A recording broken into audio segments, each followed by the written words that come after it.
may napapansin ko Kuya Andy kay Joy ay ano, ang taba niya ngayon, saka sabi ko siguro Kuya Andy ano na yon, in love na. Gumanda Kuya Andy. Ano po, maintindihan niyo rin po ako kasi nag-aaral po ganyan. Siyempre, ayoko naman pong bumagsak, ayoko naman pong sayangin yung nagpapaaral po sa akin. Siyempre, pag bumagsak po ako, nakakaya naman po dun sa nagpapaaral. Kaya nga po, pinipilit ko naman pong bigyan ng Mahalaga. time po yung kung maaari nga po magpunta po ako, kaya lang ay di po talaga kaya ng isang araw na reviewan lang yung ginagawa po namin. Sobrang dami po namin subject.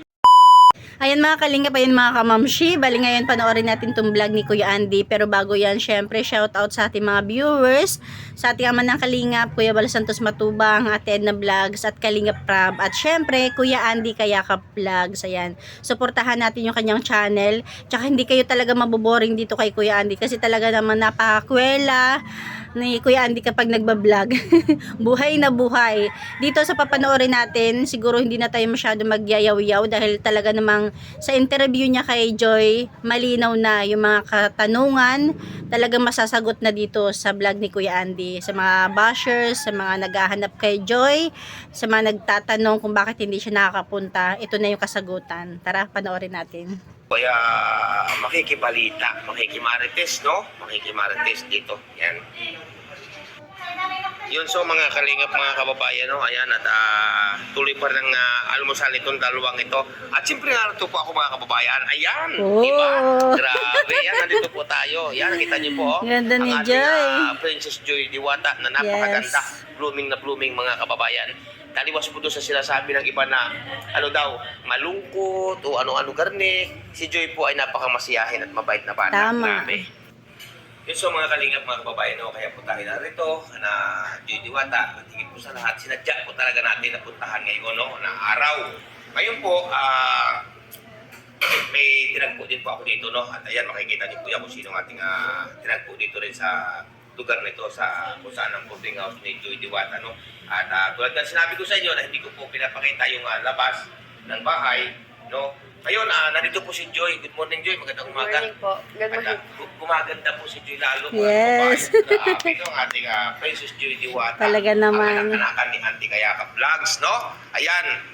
Ngayon, Joy, kamusta na? Okay lang po. Okay lang. Okay lang. Ngayon, may tanong ako sa iyo. Parang hindi ka na nakakauwi, no? Busy po sa school ay. Busy sa school. Kamusta naman pag-aaral? Okay naman po. Okay naman. Ayan, taliwas doon sa sinasabi ng iba na si Joy daw po. Kasi dami po nagtatanong mga kababayan sa akin, no? Kuya, hindi, kamusta na ba si Joy? Kamusta na ba ganito? Bakit hindi raw makontak? Ayan, at ang paliwanag ko sa kanila, Joy, kaya hindi ka raw ang iyong cellphone daw ay lagi at ang patay. Kasi po sa totoo lang, busy po si Joy, no? Unawa naman po yan ang nakakaunawa. Doon sa hindi po nakakaunawa ay suri tugit na lang po, no? Ayan, mga kababayan. Ngayon, Joy, kasi napakaraming nagtatanong sa akin, inaraw-araw na ako, bukod pa ang gabi na mga ano bang katotohanan? Bakit daw minsan ang cellphone mo patay baga? Ano ba tawag doon? FB ba yun? Oh, ay bakit ikaw ngayon ikaw magpapatunay, ngayon ikaw magsabi kung bakit na minsan patay, hindi ka makontak? Kasi po, maghapon po yung simula, alas 8 hanggang alas 6. Nasa school po. Alas 8 ng ano? Ng umaga po. Alas 8 ng umaga? Hanggang 6 po. Hanggang 6 ng gabi po. gabi na? Tapos pag dadating po namin, syempre, pagod po, natulog muna. Pagod? Tapos, natulog. Tapos, Tapos? pagising po, maggagawa po ng assignment o magre-review, magsusulat. Ganun po ang araw-araw na ginagawa po namin. Ayan, kaya po mga kababayan, no, yan po nanggaling na po mismo kay Joy, ang sobra naman po talaga. Alam po yan ng mga nag-aaral ng nursing. Yes. Tulad po nung nag-PM sa akin si Ma'am, Kuya Andy, unawa ko si Joy kasi ako nursing. Talagang napakarami ang gawain sa school. Ito ang mga nagdaang araw, Joy. Kasi gusto ko malaman ng ating mga sumusuporta sa iyo, sumusubaybay at nagmamahal sa iyo. Itong mga nagdaang araw, mapurya kahapon sa kanusang araw, bakit hindi ka daw, ito totoo ito, bakit hindi ka daw, anong magiging sagot mo dito? Na bakit hindi ka daw naka-attend doon sa, practice? Kasi po, Bakit hindi ka naka-attend noong practice daw na yun? Kasi ang dami nagtatanong sa akin na, Kuya Andy, bakit alamin mo nga kay Joy kung anong dahilan, bakit hindi siya naka-attend nung may practice. Ngayon gusto ko mga kababayan sa kanya manggaling, no? At para alam ninyo na si Joy ay okay at nakakausap ko po, no? At gusto ko sa kanya manggaling kung bakit hindi siya naka-attend nung may practice ba 'yon? Bakit anong dahilan, Joy? Kasi po, nung parang isang linggo po kaming, nagang review po, tapos, Huwebes, Biyernes, Sabado, wala po talaga kaming tulog magdamag niya. At 3 days po kami walang tulog kahit itanong niyo po dun sa pinsan ko kay Justin. So mga kalingap, review no? po kami. Yan, ilang araw? 3 days po talaga kami walang tulog. Minsan po alas 3 na kami natatapos mag-review. Kabisa po kami ng mga body parts, ganyan. Kaya yung linggo po, yun na po yung namin, ng umaga, busy pa rin po kami, nung nag-review pa rin po kami kasi po ang i-examine po namin yung major subject namin, anatomy and physiology. Yun po yung pinakamahirap sa subject po namin. Alam mo, Joy, naunawaan ka ng mga nursing, yung mga nag-aaral, yung mga nakapag-aaral na pinagdaanan na nila yung pag-aaral ng nursing, naunawaan ka nila. Ayan, at nanggaling na nga po kay Joy, naunawaan po ng iba si Joy at marami po nakaunawa. Dahil nga po nag-aaral po siya, no? Nag-aaral. Yun nga po nakaranas po ng nursing sa pag-aaral na ngayon po yung mga nursing na sa ibang bansa ay naunawaan po si Joy dahil naranasan po nila ang ganitong klaseng pag-aaral, no? Ayan, at kita nyo naman po mga kababayan, nasa kanya na po nanggaling kay Joy, no? Na 3 gabing halos walang tulog. Tingnan nyo po yan mga kababayan, hindi po ba kayo naaawa, nasalit na kayo maawa na sa bata na halos 3 gabi na halos walang tulog dahil po sa pagpupursige na makapag-aral at makapagtapos. Tapos ang iba naman po ang hindi nakakaunawa, mababaw ang panguunawa, ay nagbabato ng samot-sari ng mga kuminto, no? Kaya ngayon, Joy, anong masasabi mo, Joy, ano gusto mo ipaabot sa mga kababayan natin na nakakaunawa sa iyo? Sana po, maintindihan niyo rin po ako kasi nag-aaral po, ganyan. Yes. Siyempre, ayoko naman po bumagsak, ayoko naman po sayangin yung nagpapaaral po sa akin. Siyempre, Tama. pag bumagsak po ako, Kaya, nakakaya naman po dun sa nagpapaaral. Ayan. Kaya nga po, pinipilit ko naman pong bigyan ng, Mahalaga. time po, yung, kung maaari nga po, magpunta po ako, kaya lang ay di po talaga kaya ng isang araw na reviewan lang yung ginagawa po namin. Sobrang dami po namin subject. Ganyan. Ayan. Ngayon ganito, Joy, no? Ano naman ang masasabi mo doon sa nangyaring iyon na may mga bumabato sa iyo ng samut-saring salita na sa nangyaring iyon? Ano gusto mo sabihin, ano gusto mo iparating sa mga baser? Sa mga nambas sa iyo, sa mga nambabas na sa ngayon? Napailan-ilan? Sana po maunawaan nyo nga po yung yung kalagayan ko kasi nag-aaral po ako. Bibigyan ko naman po yung time po ng pag-vlog po yung sa Kalingap. Kaya sinisikap ko pong makapag-aral kasi syempre para po sa amin yun. Tapos pinapaaral lang din po ako, nakakaya naman po. Tama. Pag hindi ko po mapasa itong nursing. Yan po mga kalingap ang pahayag po ni Joy sa mga nagmamahal kay Joy at doon sa pailan-ilan na nambabas kay Joy, no? Sana po maunawaan ninyo mga kababayan. Kasi po, si Joy po ay nag-aaral, nagpupursiging makapagtapos ng nursing, no po, dahil siyempre, pag bumagsak po siya, paano po mga kababayan, kaya niyo po ba tulungan? Yes. Pag siya bumagsak, di ba? Siyempre siya, kaya hiya po siya, nakakaya po doon sa mga nagpapaaral sa kanya. Di po ba mga kababayan? Kaya po, ang gusto ko lang rin pong ipaabot doon sa mga taong may pailan-ilan na nambabas kay Joy, unawain po ninyo kasi po, siya po'y nag-aaral. Una-una po nag-aaral. Gustong makapagtapos. Kung siya po ay pababayaan po niya yung kanyang pag-aaral, paano po siya makakapasa o makakapamataas ang grade? No? Balita ko, Joy, excuse me po. Balita ko, taas mo lang ang grade mo ngayon. Balita ko lang. Gaano ka totoo yun?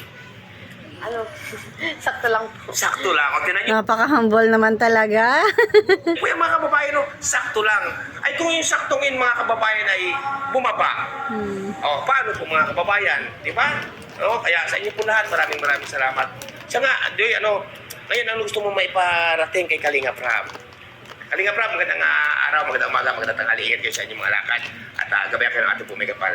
Anong gusto mong iparating sa ating buting kay Kalingap Rab?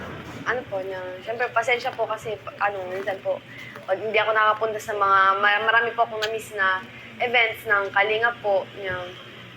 Yun po, kasi nga po, busy. Pasensya na po. At salamat po kasi nauunawaan niyo po ako, tapos nag-invite pa rin po kayo kahit na minsan di po ako nakakapunta. At salamat po dahil po sa Kalingap, kaya po ako nag-aaral. Yun. Dahil po sa Kalingap, kaya ako po Tama. nagtsatsagaan po na makapagtapos po at porsigihin yung pag-aaral. Dahil sa Kalingap. Yes, naunawaan naman. Sigurado naman tayo naintindihan yun ni Kalinga Prab. Kasi 'di ba, talaga namang ayan, may resulta. Isa siya sa top 5, 'di ba? Kung nagpupursige mag-aral, mga kababayan, no? Kaya, unawa lang po mga kababayan, unawa po, no? Ngayon, Joy, pero sa mga, ito mga kababayan, no? Sa mga, pag hindi ka busy, sa mga naman, ikaw talaga pupursige mo maka-attend. Opo. Yan po mga kababayan, maka-attend to. Ayan, Joy, yun ang aking katanungan. At higit sa lahat, pinunta ko dito, hindi lang ito, para ikaw ay mabisita ko. Dahil ang dami rin tatanong sa akin, Andy, puntahan mo nga si Joy, ang aming si Baby Princess Joy Diwata, at alamin mo ang mga nangyayari sa kanya. Napakasaya po ni Joy mga kababayan, kasi unang-una po, maganda ang kanyang grade sa school, at hindi na po siya inintindi yung iba pa, no? At bigyan mo na lang sila ng isang magandang ngiti, ng mga pasir. Ayan po mga kababayan. Kalingap, tuloy na kami, Joy, tuloy na. Ayan, tuloy na kami.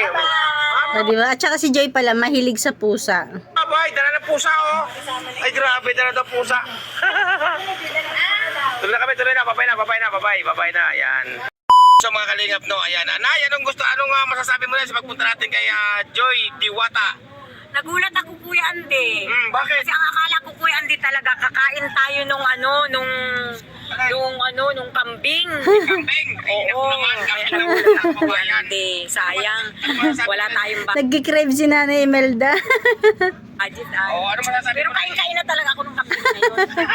Masayang-masaya ako, Kuya Andy. Kasi, Kuya Andy, masayang-masaya ako kasi Kuya Andy, kahit ako nga, Kuya Andy, Nabisita. na magulang niya, nanay niya, bihirang umuwi sa bahay, Kuya Andy. Oh, si Joy. Opo, kaya masayang-masaya ako, Kuya Andy, kasi napuntahan ko, nadalaw Tama. ko siya. Wala ka ba na napapansin kay Joy? Ay, may napapansin ko, Kuya Andy, kay Joy, ay ang taba niya ngayon, saka sabi ko, siguro Kuya Andy, na yun, in love na. Nakalala ko man na. Kumanda Kuya Andy, in love na yun, Kuya Andy. Yun, mga kababayan, Opo. in love na raw sabi ni nanay. May nagpapasaya na siguro, Kuya Andy, Yes. sa kanya. Ay, grabe. Meron na yun, Pinagpapasaya Kuya na raw Andy. po, mga kababayan. Kita niyo po, no?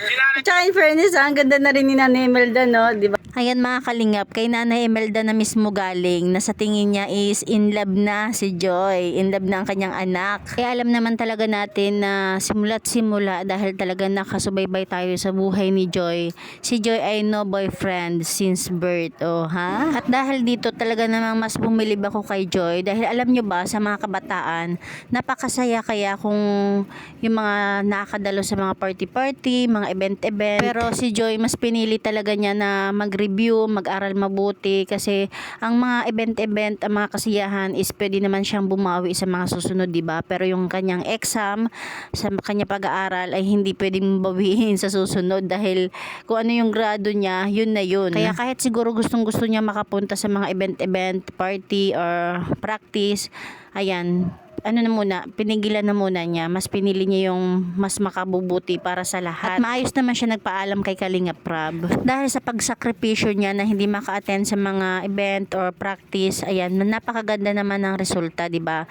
Top 5 siya. Oh, ha? Wow. Talaga namang wala na tayong masabi kundi congratulations kay Joy at saka kay Eden. Kasi sa ginawa nilang yon, hindi lang sarili nila yung inisip nila, kundi ang mga sponsors, sila Kalinga Prab, 'di ba? At saka ang pamilya nila. Napakabihira na sa mga kabataan ng ganyan mag-isip, ha. Kadalasan yung iba mas gusto nila yung kasiyahan, yung enjoyment. Kaya naman deserve talaga nila matulungan. At saka napakaswerte din ng mga sponsors, ha. Hindi sayang yung kanilang pagtulong kina Joy at sa mga iba pang beneficiary ni Kalinga Prab, sa ibang angels, 'di ba? Kasi yung mga event, yung mga pangyari o mga kasiyahan is pwede naman bumawi diyan si Joy o iba pang mga angels. Pero ayan nga, hanggang dito na lang tayo. Hanggang dito lang ating kunting share. Thank you for watching. God bless you all and Jesus loves you.